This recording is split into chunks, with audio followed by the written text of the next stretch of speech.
وأحملكم مسؤولية كبيرة، لأنكم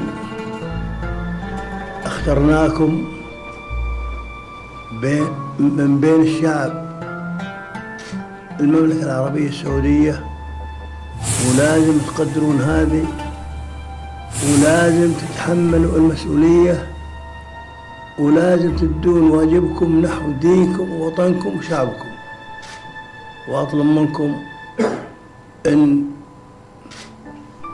مكاتبكم لا تحطون عليها بواب ولا تسكرونها قدام الشعب، لأنكم أنتم كلكم، نحن خدام هالشعب وهالوطن، وخدام قبل كل شيء لديننا اللي لا نزيح عنه إن شاء الله.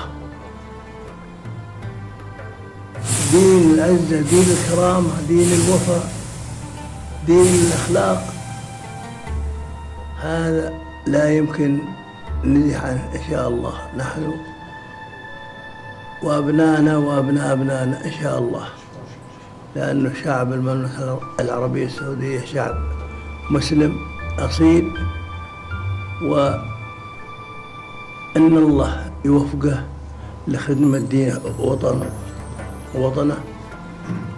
وأتمنى منكم يا أخوان الجد والاجتهاد والمسؤولية، لأن هذه أمانة أمانة أمانة من أنقي لأعناقكم كلكم، وأتمنى لكم التوفيق والشكر.